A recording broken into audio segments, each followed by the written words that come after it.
بسم اللہ الرحمن الرحیم۔ السلام علیکم دوستو، دنیا بھر کی خبروں میں آج آپ سنیں گے، لیکن اس سے پہلے اگر ہو سکے تو لائک اور سبسکرائب کا بٹن ضرور دبا لیں، شکریہ۔ گیس سے لے کر ڈبل روٹی تک سب مہنگا ہے، امریکی صدر۔ طالبان پہلے امریکہ کو نکالنے پر پریشان تھے اور اب منانے پر۔ کشیدہ صورتحال کے باوجود چینی اور امریکی صدور کی ملاقات۔ طالبان نے بامیان میں ہزارہ رہنما کے مجسمے کو اڑا دیا۔ پاکستان کی شکست پر معصوم بچوں کی رونے کی ویڈیو وائرل۔ موجودہ دور میں پاکستان کے قرضوں میں 16,000 ارب روپے کا اضافہ۔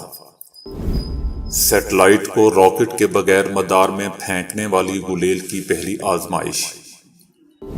لائیو خطاب کے دوران نیوزی لینڈ وزیر اعظم کی اپنی چھوٹی سی بیٹی سے دلچسپ گفتگو۔ تو آئیے چلتے ہیں اب خبروں کی تفصیل کی جانب۔ جو بائیڈن نے کہا ہے کہ گیس کے گیلن سے لے کر ڈبل روٹی کے ٹکڑے تک سب مہنگا ہے۔ امریکی صدر جو بائیڈن نے بالٹیمور میں خطاب کرتے ہوئے اشیاء خورد و نوش کی قیمتوں میں اضافے کا اعتراف کیا۔ ریکارڈ مہنگائی کے متعلق امریکی صدر جو بائیڈن کا کہنا تھا کہ بے روزگاری میں کمی واقع ہو رہی ہے، لیکن اشیاء کی خریداری کے لیے قیمتیں بہت زیادہ ہیں۔ امریکی صدر جو بائیڈن کا مزید کہنا تھا کہ امریکہ میں شہریوں کی اجرتیں اضافہ ہو رہا ہے، لیکن ہمیں اب بھی مہنگائی کے چیلنج کا سامنا ہے اور اس چیلنج سے ہمیں براہ راست نمٹنا ہوگا۔ لگتا ہے دوستو کہ چائنا سے سستی چیزیں آنا بند ہو گئی ہیں، اب تو مہنگائی کے ریکارڈ ہی بنیں گے۔ بہرحال ایک رپورٹ کے مطابق امریکہ میں اشیاء خورد و نوش کی قیمتوں میں گزشتہ برس اکتوبر کے مقابلے میں 6.2% اضافہ ریکارڈ کیا گیا، جس کے باعث کھانے، گیس اور دیگر گھریلو اشیاء کی قیمتیں 30 سال کی بلند ترین سطح پر پہنچ چکی ہیں۔ امریکہ میں دسمبر 1990 کے بعد پہلی بار 30 سالہ تاریخ میں مہنگائی میں اتنا اضافہ ہوا ہے۔ ماہرین معاشیات کا کہنا ہے کہ جارج بش کے دور حکومت جب امریکہ عراق اور خلیجی ممالک کے ساتھ جنگوں میں مشغول تھا، اس وقت بھی اتنی مہنگائی نہیں دیکھی گئی۔ افغان عبوری وزیر خارجہ امیر خان متقی کا اسلام آباد میں سیمینار سے خطاب میں کہنا تھا کہ سمجھ نہیں آ رہا کہ ایسا کیا کام کریں جس سے امریکہ ہمیں تسلیم کر لے۔ انہوں نے پاکستان اور ٹی ٹی پی کے مابین سیز فائر معاہدے کو خوش آئند قرار دیا اور ان مذاکرات کے لیے سہولت کاری کی بھی تصدیق کر دی۔ امیر خان متقی نے کہا کہ امید ہے کہ آنے والے دنوں میں مذاکرات مزید آگے بڑھیں گے۔ توقع کرتے ہیں کہ عارضی جنگ بندی مستقل امن معاہدے میں تبدیل ہو۔ اس وقت افغان سرزمین پاکستان مخالف عناصر موجود نہیں اور افغان سرزمین پاکستان کے خلاف استعمال نہیں ہو رہی۔ افغان عبوری وزیر خارجہ کا کہنا تھا کہ ہمیں سمجھ نہیں آ رہی کہ ہم کون سا ایسا کام کریں یا عمل کریں جس سے امریکہ سمیت دیگر ممالک ہمیں تسلیم کر لیں۔ افغانستان کو بڑی آرمی کی ضرورت نہیں، ہم مختصر اور باصلاحیت فوج تشکیل دیں گے۔ امیر خان متقی نے بتایا کہ ہماری حکومت وسیع البنیاد ہے، جس میں تمام قومیتیں شامل ہیں۔ انہوں نے مزید کہا کہ صحت کی وزارت اور اداروں میں 100% خواتین واپس آ چکی ہیں اور تعلیمی اداروں میں 75% خواتین واپس ڈیوٹی پر آ چکی ہیں۔ دوسری طرف اقوام متحدہ کی جانب سے افغانستان کو $15 ملین کی امداد فراہم کر دی گئی ہے۔ اقوام متحدہ نے امداد اپنے ذیلی ادارے UNDP کے ذریعے جاری کی ہے۔ $15 ملین کی یہ رقم صحت کے شعبے میں خرچ کی جائے گی، جبکہ اس رقم سے افغانستان کے 31 صوبوں میں شعبہ صحت میں کام کرنے والے 24,000 افراد کو تنخواہوں کی ادائیگی ہوگی۔ اقوام متحدہ کے مطابق ان 24,000 ہیلتھ ورکرز میں 7,200 خواتین بھی شامل ہیں، جبکہ صحت، تعلیم اور دوسری بنیادی انسانی ضروریات کے لیے آئندہ بھی یہ امداد فراہم کی جاتی رہے گی۔ اس کے علاوہ یہ رقم انسانی حقوق اور نیم سرکاری اداروں کے ذریعے افغانستان میں تقسیم کی جائے گی۔ دوستو، یاد رہے کہ افغانستان کی دیگر ضروریات کے لیے $606 ملین کی اپیل کی گئی تھی۔ تاہم موجودہ امداد سے افغانستان کو امریکی انخلاء کے بعد غیر یقینی صورتحال سے نکلنے میں مدد ملے گی۔ امریکی صدر جو بائیڈن اور چینی صدر شی جن پنگ کے درمیان ایپیک سربراہ اجلاس کے دوران آج ورچوئل ملاقات ہونے جا رہی ہے، جس میں ہر چیز پر دونوں رہنما تبادلہ خیال کریں گے۔ ایپیک سربراہ اجلاس کے دوران 21 رکن ممالک معاشی مسائل پر گفتگو کریں گے۔ نیوزی لینڈ کی وزیر اعظم کے مطابق اس برس فورم کا ایجنڈا کورونا سے پیدا ہونے والی صورتحال سے نکلنے کے لیے راستے تلاش کرنا ہے۔ ایپیک فورم کے رکن ممالک کی کل آبادی 3 ارب افراد پر مشتمل ہے اور یہ ممالک دنیا کا 60% جی ڈی پی رکھتے ہیں، جس کا دائرہ چلی سے روس اور تھائی لینڈ سے آسٹریلیا تک پھیلا ہوا ہے۔ بڑی طاقتوں کے مابین کشیدگی ایپیک کے بند کمروں کی میٹنگ پر بھی اثر انداز ہو سکتی ہے، کیونکہ چائنا کے ساتھ ہانگ کانگ اور تائیوان بھی اس فورم کا حصہ ہیں۔ یاد رہے دوستوں کہ خطاب کرتے ہوئے چینی صدر نے ایشیا بحر الکاہل کے تمام ملکوں سے مشترکہ چیلنجز کا مل کر مقابلہ کرنے کی اپیل کی تھی اور کہا تھا کہ سرد لڑائی کی ذہنیت میں مبتلا ہونے سے بچیں۔ چینی صدر شی جن پنگ کا کہنا تھا کہ نظریاتی خطوط کھینچنے یا جیو پولیٹیکل بنیادوں پر چھوٹے دائرے بنانے کی کوششیں ناکام ثابت ہوں گی۔ افغانستان بامیان کے رہائشیوں نے بتایا ہے کہ طالبان نے سابق حکومت کی طرف سے قومی شہید قرار دیے گئے ہزارہ رہنما کے مجسمے کو ہٹا دیا ہے۔ رہائشیوں نے خبردار کیا کہ اس اقدام سے تشدد کا آغاز ہو سکتا ہے۔ مجسمہ عبدالعلی مزاری کا ہے، جو شیعہ اقلیت کے رہنما تھے اور طالبان کے پہلے دور اقتدار کے دوران مارے گئے تھے۔ طالبان کے دوبارہ اقتدار میں آنے کے بعد مجسمے کو راکٹ لانچر سے اڑا دیا گیا تھا۔ طالبان کے مطابق اسلام پینٹنگز اور مجسمہ سازی میں انسانی شکل کی عکاسی کرنے سے منع کرتا ہے اور انتہائی ضرورت میں ہی تصویریں پرنٹ کی جاتی ہیں۔ بہت سے کاروباری افراد نے طالبان کے اقتدار میں آنے کے بعد سے لوگوں کو نمایاں کرنے والے بل بورڈز اور پوسٹرز کو ہٹا دیا تھا یا ان کو ڈھانپ دیا تھا۔ طالبان نے مجسمے کو مکمل طور پر ہٹا کر اس کی جگہ قرآن پاک کی آیت لگا دی۔ بامیان کے لوگوں کا کہنا ہے کہ وہ تاریخ کو مٹانے کی کوشش کر رہے ہیں۔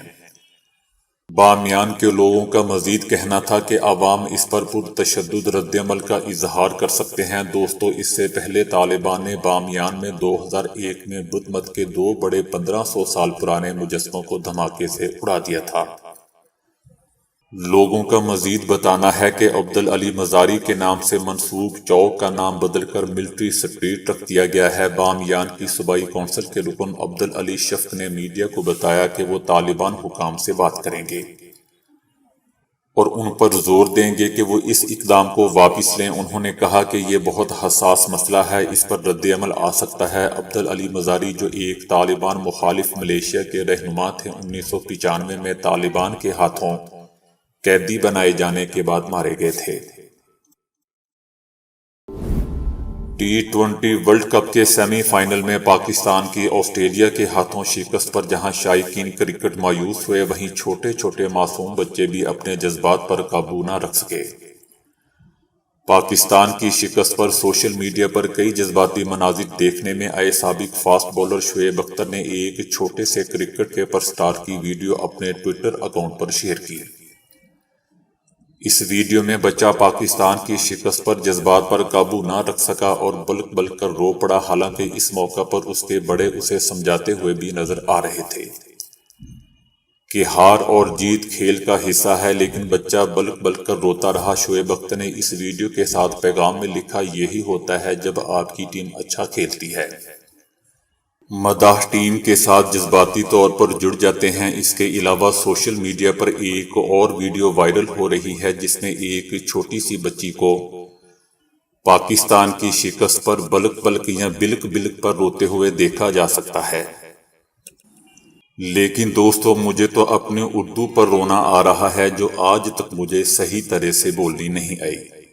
اب یہ لفظ بلک بلک ہے یا بلک بلک ہے، آپ خود ہی اندازہ کر لیں، مطلب اسے صحیح کر لیں۔ بہرحال اس کے گھر والے اس بچی کو سمجھاتے ہیں کہ پاکستان ہار گیا تو کیا ہوا، اس میں رونے کی کیا بات ہے، لیکن بچی مسلسل روئے جا رہی ہوتی ہے۔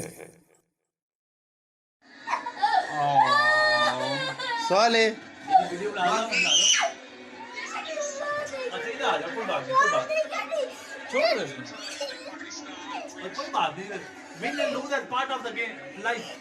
You will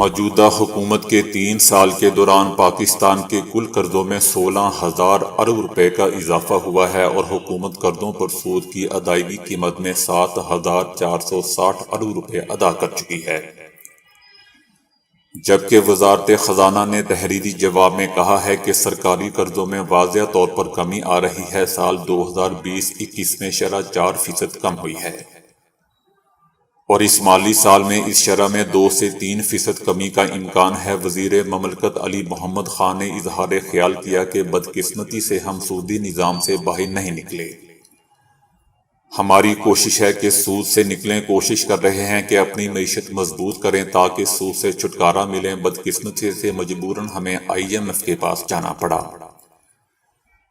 2015-16 کے سروے کے مطابق 24.3% آبادی خط غربت سے نیچے زندگی گزار رہی تھی۔ 2018-19 کے سروے کے مطابق پاکستان کی 21.9% آبادی خط غربت سے نیچے زندگی گزار رہی تھی۔ 2018-19 میں غربت کی شرح میں کمی آئی ہے۔ گزشتہ 50 سالوں سے راکٹ ہی سیٹلائٹ کی سواری بنے ہوئے ہیں اور اب کیلیفورنیا کی ایک کمپنی اسپن لانچ نے ایک نئی روایتی انداز سے سیٹلائٹ داغنے کا طریقے پر کام کیا ہے، جس کی پہلی آزمائشی فلائٹ کی گئی ہے۔ اس کا مقصد خلا میں سیٹلائٹ بھیجنے کے کم خرچ اور ماحول دوست طریقہ واضح کرنا ہے۔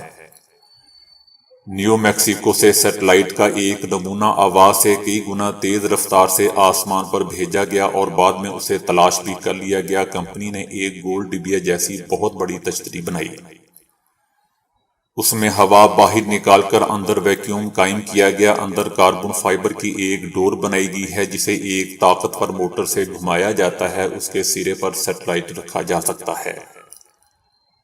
اب پورا نظام اس کو 8,047 کلومیٹر فی گھنٹے کی رفتار سے گھماتا ہے، جو آواز کی رفتار سے کئی گنا تیز ہوتا ہے۔ اس کے بعد سیٹلائٹ کو چھوڑ دیا جاتا ہے، جو لانچ ٹیوب سے باہر نکل جاتا ہے اور مدار تک پہنچ جاتا ہے۔ اس طرح ایندھن خرچ نہیں ہوتا اور روایتی راکٹ کے مقابلے میں سیٹلائٹ کو داغنے کا خرچ بھی 10 گنا کم ہوتا ہے۔ دلچسپ بات دوستو یہ ہے کہ دنیا کے کئی ممالک نے راکٹ کے بغیر زمین سے سیٹلائٹ مدار تک بھیجنے کے کئی پروگرام شروع کیے تھے۔ امریکہ اور کینیڈا نے پروجیکٹ ہارپ شروع کیا اور اس کے بعد عراقی صدر صدام حسین نے بابل کے نام سے ایک کوشش کی، لیکن اس میں شامل اہم سائنسدان کو مار دیا گیا تھا۔ نیوزی لینڈ کی وزیر اعظم کو قوم سے لائیو خطاب میں اپنی کمسن بیٹی کی مداخلت کے باعث جلد ختم کرنا پڑ گیا۔ خطاب کے دوران اچانک بیٹی کے آواز دینے پر وزیر اعظم اسے مسکرا کر دیکھتی اور کہتی ہیں کہ تمہیں اس وقت اپنے بستر پر ہونا چاہیے تھا، جس کے جواب میں ان کی بیٹی کہتی ہے کہ نہیں، آپ کو یہاں نہیں ہونا چاہیے تھا۔ وزیر اعظم اپنی بیٹی سے کہتی ہیں کہ یہ سونے کا وقت ہے، اپنے بستر پر واپس جاؤ، میں بس ابھی آتی ہوں۔ تمہارے پاس چھوٹی سی بیٹی کی جانب سے مداخلت کیے جانے پر انہوں نے عوام اور اپنی بیٹی سے معافی مانگتے ہوئے اعتراف کیا کہ انہیں مختصر وقت کے لیے لائیو ہونا تھا، مگر شاید زیادہ دیر ہو گئی۔ تو دوستو ابھی کے لیے اتنا ہی۔ ویڈیو کو لائک اور شیئر کرنے کا بہت بہت شکریہ۔